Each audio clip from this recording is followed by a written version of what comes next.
Good morning and welcome to Light Reflections from First Friends. We are glad you have chosen to join us for this virtual worship service and hope you find it beneficial to your spiritual journey. We consider this an abbreviated version of our in-person meeting for worship for those wishing to join us from a distance. If this is your first time joining us, First Friends is a thriving, progressive Quaker meeting in the city of Indianapolis, Indiana. We consider ourselves a loving, inclusive, joyous gathering of people seeking to know truth under the leadership of God's Spirit. All are welcome, no matter race, age, cultural background, sexual orientation and identity, marital status, physical and mental ability, family structure, or economic circumstance. Our hope is that through this worship experience, you will discover our faith community is unlike any other, where silent meditation is as important as the spoken word, where we emphasize the importance of one's personal encounter with the divine, and where we seek to support one another as we discover truth together. Now we invite you to center down and enter this virtual worship space with us.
Good morning, friends, and welcome to Light Reflections. Today's scripture is Matthew 2, 1-12 from the New Revised Standard Version.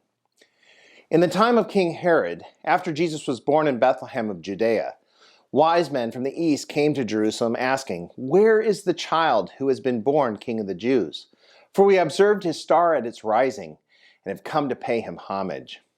When King Herod heard this, he was frightened, and all Jerusalem with him. And calling together all the chief priests and scribes of the people, he inquired of them where the Messiah was to be born. They told him, "In Bethlehem of Judea, for so it has been written by the prophet. And you, Bethlehem, in the land of Judah, are by no means least among the rulers of Judah. For from you shall come a ruler who is to shepherd my people Israel." Well, then Herod secretly called for the wise men and learned from them the exact time when the star had appeared. Then he sent them to Bethlehem, saying, "Go and search diligently for the child, and when you have found him, bring me word, so that I may also go and pay him homage."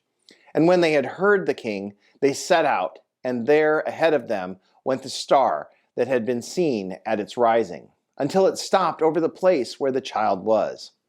When they saw that the star had stopped, they were overwhelmed with joy, and on entering the house they saw the child with Mary his mother, and they knelt down and paid him homage. Then, opening their treasure chests, they offered him gifts of gold, frankincense, and myrrh. And having been warned in a dream not to return to Herod, they left for their own country by another road. Well, before Christmas, my son overheard me talking about how people do not understand the 12 days of Christmas, and thus uttered, "Don't they know that Christmas is celebrated through Epiphany?" My first thought was that most people don't even know what Epiphany is, especially among Quakers who rarely celebrate holy days. But this year, if you noticed, our Jewish friends celebrated their Festival of Lights, an 8-day holiday which is known as Hanukkah, at almost the same time we began celebrating Christmas. What you may not have known is that the Christians have a similar celebration that goes back to the tradition of the Middle Ages. This past Friday, January 6th, was 12 days from Christmas Day. I'm sure most of us are aware of the Christmas carol, The 12 Days of Christmas. It seemed to be a nonsensical song for kids, but it too is directly related to these 12 days. Some believe the song has a hidden message that teaches children the Christian faith. Either way, few people today celebrate these 12 days in which the song speaks. For most of us, Christmas is one day with lots and lots of prior buildup. And then as soon as it is over, we roll it back up into boxes and stick it up in our attic until next December, when we do it all over again. In the Henry household, no one even thinks of taking down the Christmas tree until January 6th. Well, in our day and age, the 12 days of Christmas have become a time to finally rest after the exhaustion of Christmas, mainly because our lives and schedules dictate so much during the holiday season. History shows that these 12 days were supposed to be a way for Christians to celebrate and even break the cycle of the secular world's busyness. Many Christians would take the 12 days of Christmas off from work. Many would even wait until Christmas Eve to put up their Christmas tree and would plan decorating events for each day. Many traditions were created during this time. It was a time of celebration, a time of family and community, and it all was to focus on the incarnation of Jesus in our world. Some even believed it to be a time to center down and allow Christ to be revealed in us again each year. It was a brief season of revealing or manifestation. It's no coincidence then that these 12 days would end with an epiphany. If you grew up in more liturgical churches or you have friends who are Orthodox Christians who consider this day their Christmas, you would know that January 6th was an important day. After 12 days of celebrating, centering down and reflecting, now it's time for an epiphany. In ancient times, an epiphany was considered a manifestation of a god or a goddess. The god would finally be recognized, made manifest, or would reveal him or her or themselves to ordinary people. Early Christians used the word epiphany to describe the story that was just read about the visitation of the wise men. Jesus had been revealed to the local shepherds, but to be made manifest to worldly men, stargazers, people most likely outside the Jewish faith, was a true epiphany or a revealing. This is why I believe the story of the wise men cannot be missed or trivialized. It's important in understanding why the message of Jesus is for everyone, not just Christians. Author and biblical commentator C. Raven says that Matthew, the writer of our text this morning about the epiphany to the wise men, may have been a liturgist and worship leader in the Jewish community. She says Matthew followed a format that honored the Jewish Sabbath and would be understandable for those knowing the stories about Jesus. The Jewish people have a long tradition of retelling the great stories of the faith. What she says Matthew was doing was interpreting the birth of Jesus to be the new symbol of the Exodus, or the Hebrew people from Egypt. Matthew went as far as pointing out that Isaiah and Jeremiah both prophesied about the Messiah coming to liberate his people from bondage. Well, in technical jargon or in theological circles, this retelling is called midrash. Midrash means retelling a sacred story in a way that has special meaning for this current time, to fit a new occasion and a different context, and from a different point of view. In this same tradition, I want us to think about Epiphany in our current context. In our postmodern world today, Epiphany has come to mean a revelation of a truth about oneself. Just maybe like Matthew interpreted the Epiphany for his day and age through the lens of Jesus, we too are being called to reflect, center down, and again reinterpret the Epiphany in our context. As Quakers, we believe the light of Christ resides within us, and thus we are the hands and the feet of Christ being revealed to our world. That means you and I are the manifestation to our neighbors, to our communities, to our workplaces, and even to our own families. Again, C. Raven talks about Christ, or in Matthew's story, what she calls the divine child, being an archetype in our world. As you know, in our world today, archetypes get associated with great leaders, both spiritual and political. She points out that this divine child archetype is very much prevalent in our world. We are always looking for a Messiah or a divine child to be born or be revealed to us to save us from our bondages. Just listen to the news or the politics. We will make just about anyone a Messiah for our need to be saved. We are so obsessed with creating and projecting the next Messiah, we miss the fact that the divine child, or Christ, lives within us. Folks, let me be frank. You and I are the next Epiphany, the next manifestation of God in our world. We are the incarnation of the gospel to our hurting world. Just maybe those Christians in the Middle Ages understood the need to reflect and center down on the incarnation of Christ for those 12 days so that they could have a new epiphany in and through their own lives. I love what C. Raven says about the Christ, or inner divine child, within each of us. She says, the divine child is the one who brings something into the world. The divine child challenges the way things are. The divine child overturns the kind of injustice that results from the mindless indifference of social systems. The divine child overturns everything we think we know about what makes life safe and secure and predictable and under our control. The divine child puts us in touch with what we don't want to be in touch with. The divine child is the wild part of ourselves that isn't constrained by rules about what's proper or possible or practical. That wildness is rooted in passionate, radical, inclusive, nonviolent, self-defying justice. I don't know about you, but I believe C. Raven just described living the Quaker way. Imagine the difference we might make in our current world in 2023 if we were to live out and reveal and make manifest these divine child attributes and attitudes today. It all sounds great, but it isn't easy. Just as it wasn't easy for Jesus. Let's be honest, the reality of this is that when we live out this divine child within us, like Mary and Joseph and the baby Jesus, we find Herod coming after us, wanting to kill us. Herod, too, is a metaphor. Herod is the people in our lives, or sometimes our own ego, saying that the predictable and normal are simply okay. We are surrounded by Herods, and they want to kill creativity, suppress change, prevent life from flourishing and growing. Herod is the voice inside of you saying, you are not good enough, or you can't do that, or you don't have time. Herod is the voice of oppression and injustice.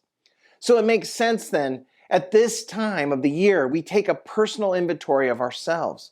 We write out New Year's resolutions. We join gyms and go on diets and make changes to our bodies and minds. And when we make changes and work to live and manifest the Quaker way in our life, I believe the world benefits. One of my favorite poets, Mary Oliver, summarized this call to reflect, center down, and reinterpret the Epiphany in our context through introspection in her poem, The Journey, which I'd like to close with this morning. The journey. One day, you finally knew what you had to do and began. Though the voices around you kept shouting their bad advice, though the whole house began to tremble and you felt the old tug at your ankles, mend my life, each voice cried, but you didn't stop. You knew what you had to do. Though the wind pried with its stiff fingers at the very foundations, though their melancholy was terrible, it was already late enough, and a wild night, and the road full of fallen branches and stones. But little by little, as you left their voice behind, the stars began to burn through the sheets of clouds, and there was a new voice which you slowly recognized as your own, that kept you company as you strode deeper and deeper into the world, determined to do the only thing you could do, determined to save the only life that you could save. Now may we reflect on the words of that poem and the following queries as we head into waiting worship this morning. How are you allowing the divine child to be revealed in and through you? Who are the wise men to whom you need to reveal your message? And who are the personal Herods you need to keep at bay?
to stand with humble courage for truth with hearts unbowed.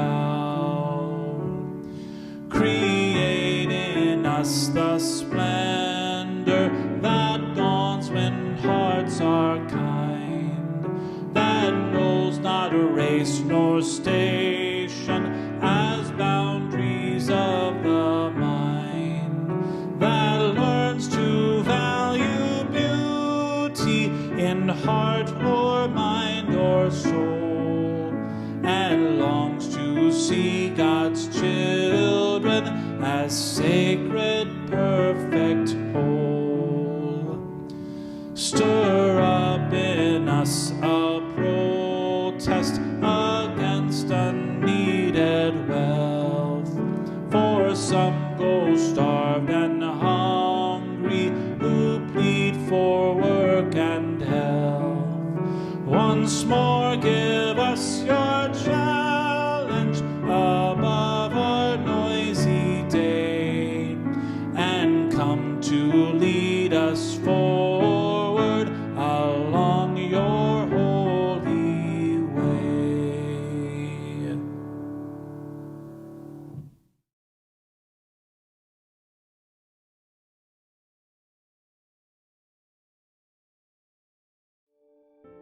We close this time of worship with a Quaker prayer.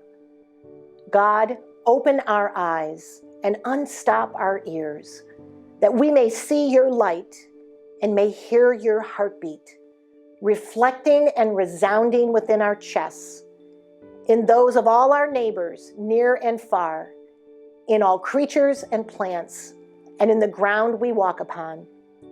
When we finally are able to yield to the leading of your rhythm and flow, may we come to walk cheerfully over the world, answering that of you in all. Amen. Have a great week, friends.